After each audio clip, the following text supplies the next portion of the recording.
안녕하세요. 오렌지 가나안교회 매일 만나 시간입니다. 오늘 본문 에스겔 1장 1절에서 14절까지 읽으면서 매일 만나 시작하도록 하겠습니다. 30째 넷째 달 초닷새에 내가 그발 강가 사로잡힌 자 중에 있을 때 하늘이 열리며 하나님의 모습이 내게 보이니 여호야긴 왕이 사로잡힌 지 5년 그 달 초닷새라. 갈대아 땅 그발 강가에서 여호와의 말씀이 부시의 아들 제사장 나 에스겔에게 특별히 임하고 여호와의 권능이 내 위에 있으니라. 내가 보니 북쪽에서 폭풍과 큰 구름이 오는데 그 속에서 불이 번쩍번쩍하여 빛이 그 사방에 비치며 그 불 가운데 단 쇠 같은 것이 나타나 보이고 그 속에서 내 생물의 형상이 나타나는데 그들의 모양이 이러하니 그들에게 사람의 형상이 있더라. 그들에게 각각 내 얼굴과 내 날개가 있고 그들의 다리는 곧은 다리요 그들의 발바닥은 송아지 발바닥 같고 광낸 구리같이 빛나며 그 사방 날개 밑에는 각각 사람의 손이 있더라.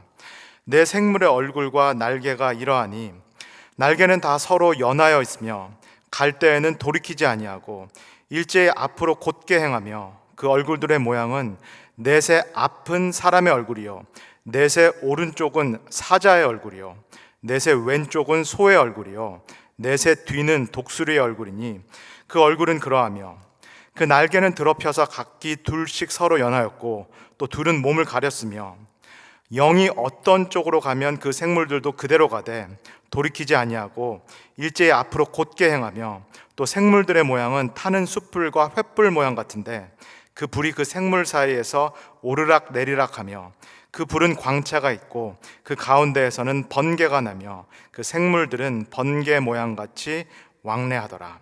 아멘. 오늘부터 우리가 함께 에스겔을 나누도록 하겠습니다. 우리 성도님들은 에스겔을 처음부터 끝까지 읽어보신 적이 있으신지요?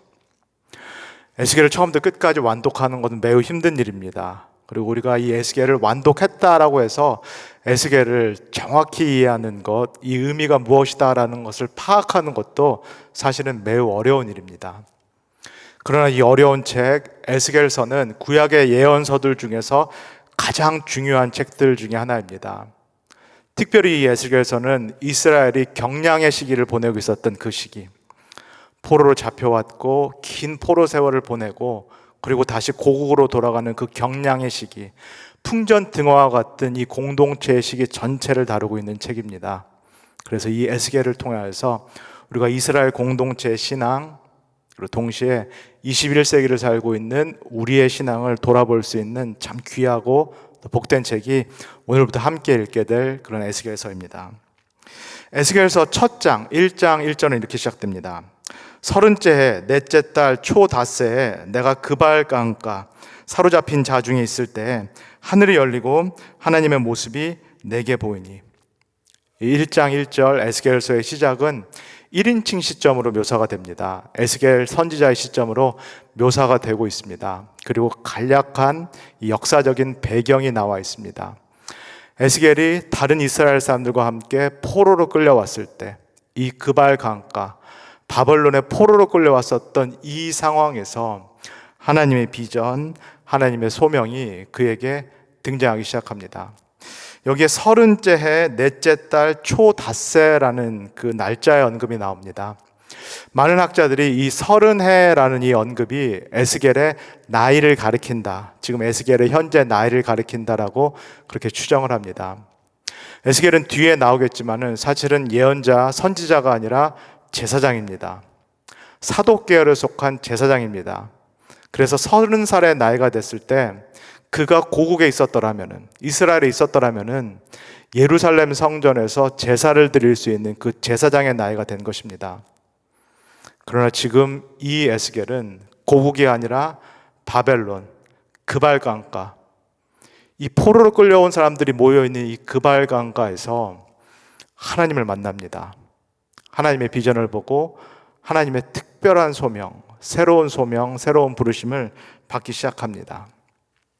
2절과 3절입니다. 여호야긴 왕이 사로잡힌 지 5년 그 달 초닷새라. 갈대아 땅 그발 강가에서 여호와의 말씀이 부시의 아들 제사장 나 에스겔에게 특별히 임하고 여호와의 권능이 내 위에 있느니라. 이 포로의 땅, 갈대아 땅, 여기서 갈대아라는 것은 바벨론 사람을 지칭합니다. 갈대아 땅 그발강가.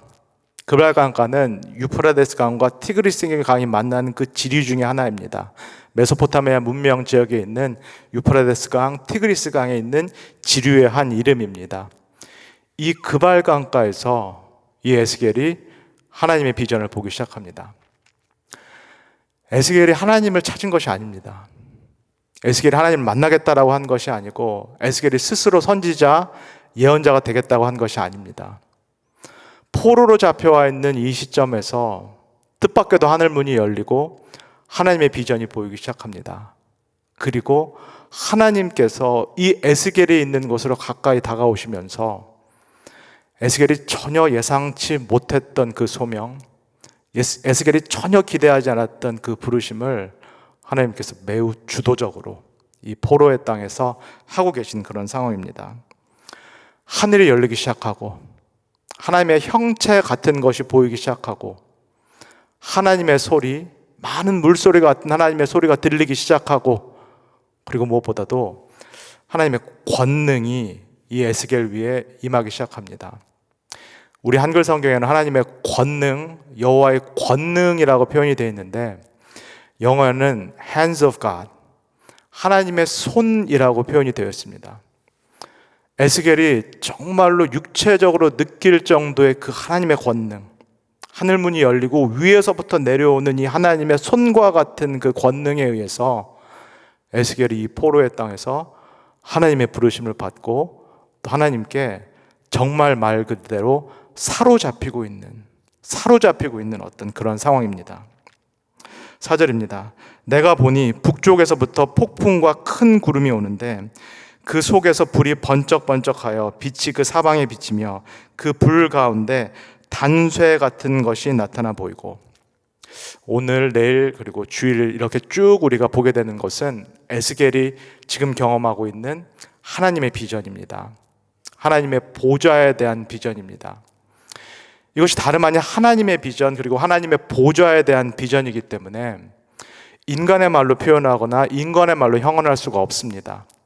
이 언어의 제약 때문에, 인간의 묘사의 제약 때문에 에스겔도 마찬가지로 지금 자신이 보고 있는 것이 이것처럼 보인다, 저것처럼 보인다, 내가 알고 있는 이런 것과 비슷해 보인다, 이렇게까지 말할 수밖에 없는 그런 상황입니다. 이 하늘문이 열리고 하나님의 비전이 보이기 시작하는데 이 비전이 북쪽에서부터 오기 시작합니다. 이스라엘에 속한 고대 근동 문화에서 비전이 북쪽에서부터 온다, 또는 누군가가 어떤 대상이 북쪽에서부터 온다라는 것은 사실은 좋은 징조가 아닙니다. 누군가가 무엇인가가 북쪽에서부터 온다라는 것은 이 북쪽으로부터 오는 그 대상이 우리를 침략하러 온다, 또는 우리를 심판하러 온다라는 것을 의미하기 때문입니다. 하늘 문이 열리고 하나님의 형상 같은 것이 보이기 시작하고 하나님의 소리 같은 것이 들리기 시작하고 하나님의 권능이 내려오고, 지금 에스겔이 있는 이곳에 하나님이 가까이 내려오고 계신 그런 상황입니다. 근데 하나님께서 에스겔에게 그리고 우리에게 가까이 내려오실 때에는 크게 두 가지 이유 때문입니다. 하나는 하나님께서 우리를 구원하시고 우리를 축복하시기 위해서, 그리고 또 다른 이유는 하나님께서 우리를 징계하시고 하나님께서 우리를 심판하시기 위함입니다. 하나님께서 우리에게 가까이 오실 때, 하나님께서 우리를 만나 주실 때에는 그저 우리와 친근하게 사귀시기 위해서 오시는 것이 아닙니다. 크게 두 가지 이유입니다.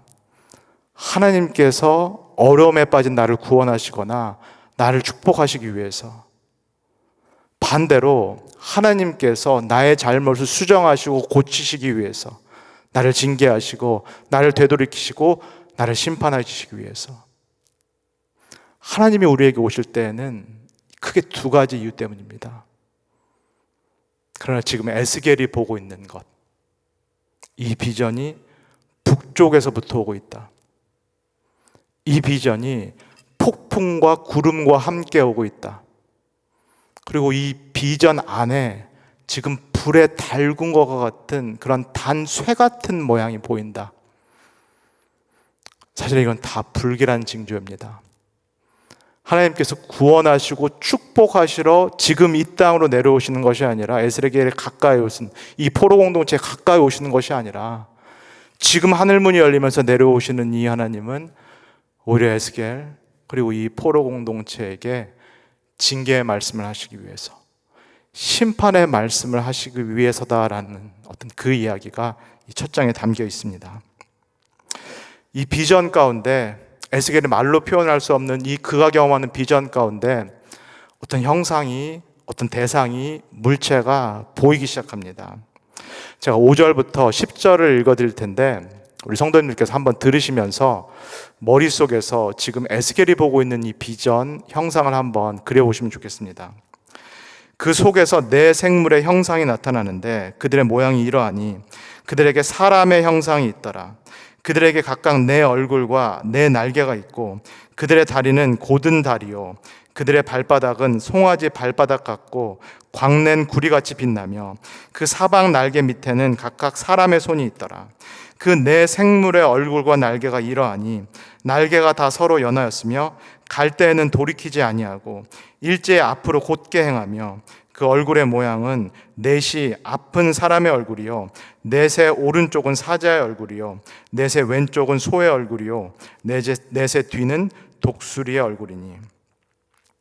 말씀드린 것처럼 지금 에스겔이 묘사하고 있는 것은 그가 보고 있는 것을 있는 그대로 묘사하는 것이 아니라 에스겔도 마찬가지로 나에게는 그렇게 보인다라는 그런 묘사입니다.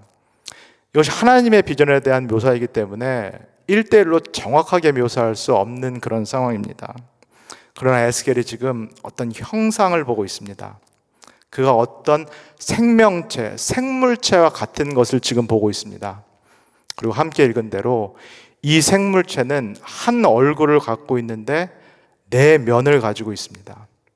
그리고 이 생물체는 두 쌍으로 이어진 네 날개를 갖고 있습니다. 그리고 이 생명체는 두 다리를 갖고 있고 이 생물체 자체가 번쩍번쩍한 그 빛을, 위엄을 나타내고 있습니다. 이 생물체가 갖고 있다라는 얼굴, 사면, 앞면은 사람의 형상을 하고 있다, 이렇게 보인다. 오른쪽 면은 사자의 형상을 하고 있는 것처럼 보인다. 왼쪽 면은 소의 형상을 하고 있는 것처럼 보인다. 그리고 뒤쪽 면은 독수리의 형상을 하고 있는 것처럼 그렇게 보인다. 이것은 무엇을 상징하는 것일까요? 모든 피조물들 중에서 우리가 만물의 영장이라고 말하고 성경에서는 하나님의 형상으로 지음받았다라는 모든 피조물들 중에서 최고의 존재라고 하는 사람, 모든 땅에 기어다니는 것들 중에서 가장 용맹스럽고 가장 강한 존재라고 할 수 있는 사자, 모든 가축들 중에서 가장 귀하고 가장 으뜸이라고 할 수 있는 소, 그리고 날아다니는 것들 중에서 가장 용맹스럽고 가장 빠르다라고 말하는 독수리. 이 네 존재들, 이 땅에 존재하는 것들 중에서, 이 땅에 있는 것들 중에서 최고의 존재들로 모아진 일종의 복합체 같이 보이는 그런 생물, 그런 생명체가 지금 에스겔이 바라보고 있는 그 비전 가운데 있다라고 말씀을 합니다. 그러나 지금 에스겔이 바라보고 있는 것이 이 비전의 전체가 아닙니다. 일부분이고 오히려 지금 바라보고 있는 것은 이 비전의 아랫부분입니다. 아직 가장 중요한 그 윗부분, 상부 부분은 에스겔에게 선명하게 드러나지 않았습니다. 내일 그리고 주일까지 이 윗부분, 가장 중요한 비전의 윗부분이 보이기 시작할 텐데 오늘 11절, 12절에서 그 윗부분의 일부가 이렇게 드러납니다. 자, 11절에서 12절 읽겠습니다. 그 얼굴은 그러하며 그 날개는 들어 펴서 각기 둘씩 서로 연하여 있고 또 둘은 몸을 가렸으며 영이 어떤 쪽으로 가면 그 생물들도 그대로 가되 돌이키지 아니하고 일제히 앞으로 곧게 행하며. 이 11절, 12절이 이 에스겔이 보고 있는 비전의 가장 중요한 포인트들 중에 하나입니다.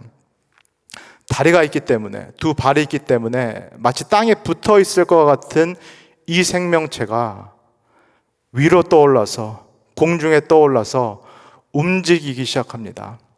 날개가 있기 때문에 이 생명체가 이 하늘, 공중에 떠 있어서 움직이기 시작합니다. 중요한 것은 이 기이한 생명체를 움직이는 것이 과연 무엇인가 하는 것입니다.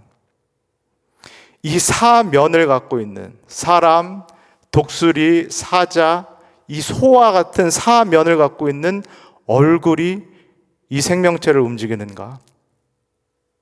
아니면 이 생명체가 날개가 있기 때문에 지금 공중에 떠서 날개를 움직이면서 이 생명체가 이동하는가? 그러나 에스겔이 바라보고 있는 이 비전에서 이 생물체, 이 생명체를 움직이는 것은 얼굴도 아니고 날개도 아니고 다리도 아닙니다. 무엇인가요? 에스겔은 그것을 영이라고 말합니다. 구약 성경에서 루아흐라고 말하는, 히브리어로 루아흐라고 말하는 이 영, 하나님의 살아있는 영이 이 기이한 생물체 같은 것을 움직이고 있다라고 말씀합니다. 이 땅에 존재하는 가장 최상위 존재들, 가장 최고의 존재들로 모아진, 그래서 이 땅에서는 으뜸과 같은 이 생물체를 움직이고 조종하고 맘대로 사용하는 그런 힘이 있는데, 그 힘이 바로 영, 하나님의 영, 루아크다라는 것을 지금 에스겔이 비전을 통해서 바라보고 있습니다. 13절에서 14절입니다. 또 생물들의 모양은 타는 숯불과 횃불 모양 같은데 그 불이 그 생물 사이에서 오르락 내리락 하며 그 불은 광채가 있고 그 가운데에서는 번개가 나며 그 생물들은 번개 모양같이 왕래하더라. 지금 에스겔서 1장에서 3장 15절까지 에스겔을 하나님께서 부르시는 장면이 나오는데, 여기서의 핵심, 에스겔이 보고 있는 이 비전은 하나님의 위엄, 그리고 하나님의 영광입니다. 하나님의 영광이 찬란한 빛과 같다. 마치 번개와 선광이 칠 때 우리 피조물의 인간의 눈을 멀게 하는 것과 같은, 아니 그거보다도 훨씬 형언할 수 없는 강력한 빛. 숯불과 횃불도 우리가 열기가 뜨겁다라고 하는데, 이 숯불과 횃불보다, 아니 이것과 비교할 수 없을 정도의 강렬한 열기를 지신 그 하나님의 위엄, 하나님의 영광을 이 에스겔이 이 포로로 끌려온 이 그발강가에서 지금 맞닥뜨리고 있는 것입니다. 그리고 이 하나님, 이 하나님의 영은 모든 존재하는 것들 중에서 으뜸이라는 이 피조물들도 당신의 마음대로 주관하실 수 있는, 당신의 마음대로 이리로 보낼 수도 있고 저리로 보낼 수도 있고 동서남북의 모든 곳으로 움직이실 수 있는 그만큼 절대적이고 그만큼 자유롭고 그 정도의 주권을 갖고 계신 그 하나님이다라는 거, 그 하나님의 권위, 그 하나님의 영광을 에스겔이 포로로 끌려온 상황에서 거기서 경험하고 있는 것입니다. 우리가 오늘부터 함께 읽게 될 이 에스겔은, 함께 읽은 대로 에스겔을 부르시는 이 하나님의 비전, 하나님의 소명의 이야기로 출발이 됩니다. 에스겔이 하나님을 찾은 것이 아닙니다. 에스겔이 내가 하나님을 하겠다고 자원한 것이 아닙니다. 에스겔이 하나님께 나를 예언자로, 나를 이 포로 공동체를 위한 그런 선지자로 사용해 달라라고 서원한 것이 아닙니다. 그도 포로로 끌려온 이 상황에서, 예상치 않은 이 상황에서 하늘문이 열렸고 하늘의 비전이 보이기 시작했고 하나님의 음성이 내려오기 시작했고 마치 하나님의 손과 같은 그 권능이 에스겔을 사로잡기 시작한 것입니다. 저는 우리 성도님들이 매일 만나를 통하여서 또 우리 예배를 통하여서 이 에스겔을 함께 나누고 읽을 때 에스겔이 경험했던 그 하나님을 우리가 이 시간에 또 이번 기회에 제대로 경험하고 제대로 볼 수 있기를 소원합니다. 에스겔을 부르시는 하나님은 어떤 공간에 매여 있는 하나님이 아닙니다. 어떤 예배당에 매여 계신 하나님이 아닙니다. 예루살렘 성전에 묶여 계신 그런 하나님이 아닙니다. 시공간을 초월하실 수 있는 하나님, 심지어는 여기에도 하나님이 계실까? 포로로 끌려온 여기에도 하나님께서 나타나실까? 이 상황에서도 전혀 예기치 않았고 전혀 기대치 않았던 그 상황에서도 당신의 자유로운 주권을 통하여서 나타나실 수 있는 하나님, 나는 정말 원하지도 않았는데도 나를 선택하시고 나를 부르실 수 있는 그 하나님, 내가 원하지 않을지라도 나를 하나님께서 부르셔서 도구로 사용하실 수 있는 그 정도의 주권을 갖고 계신 하나님이라는 거, 그것을 우리가 에스겔을 통하여서 함께 나누면 참 좋겠습니다. 우리에게 익숙한 하나님, 아니면은 우리가 좋아하는 하나님은 친구 같은 하나님입니다. 친숙한 하나님입니다. 우리는 예수 그리스도를 떠올릴 때, 하나님은 친구 같은 하나님, 친숙한 하나님이라고 생각합니다. 여기서 한 발 더 나아가서 하나님을 만만하게 여기게 되는 경우가 있습니다. 그래서 심지어는 내 신앙생활 안에서 내가 신앙생활을 열심히 하고 있지만 하나님을 이렇게 친숙하게, 심지어는 만만하게 여기면서 하나님을 이용하고 하나님을 사용하고, 하나님은 나의 하나님이기 때문에 무조건 내 기도를 들어주셔야 된다, 무조건 내 문제를 해결해 주셔야 된다, 그렇게 생각하는 경우가 많이 있습니다. 그러나 오늘 우리가 에스겔 이 1장, 이 에스겔의 비전을 통해서 본 것처럼 하나님 절대로 만만한 하나님 아닙니다. 하나님 절대로 우리가 길들일 수 있는 그런 하나님 아닙니다. 하나님 절대로 우리가 이용하거나 사용할 수 있는 그런 하나님 아닙니다. 존재하는 모든 것들, 이 땅에 있는 최고의 존재들마저도 그가 누구가 됐든 간에, 그가 왕이 됐든 간에, 그가 제사장이 됐든 간에, 그가 사자가 됐든 간에, 누가 됐든 간에 그 존재마저도 당신의 뜻대로 움직일 수 있는, 당신의 뜻대로 사용하실 수 있는 절대적으로 자유롭고 절대적인 주권을 갖고 계신 하나님, 한마디로 우리 옆에 계신 하나님이 아니라 우리 위에 계신 하나님, 그것도 우리 주인으로 계신 하나님이라는 거, 우리가 믿는 하나님이 사실은 우리 위에 계신 주인 대신 왕 대신 하나님이다라는 거, 그것을 우리가 에스겔을 통하여서 깊이 깨닫기를 소원합니다. 내가 하나님 믿기로 결단한 거 아닙니다. 내가 하나님 따르기로 결정한 거 아닙니다. 내가 예수 믿기로 선택한 거 아닙니다. 예수 믿으면 어떤 좋은 일이 일어날까 봐 내가 예수 믿은 거 아닙니다. 그 반대입니다. 하나님께서 우리를 선택하셨고 하나님께서 우리를 부르셨고, 에스겔이 경험한 것처럼 이 권능의 손이 우리를 사로잡았습니다.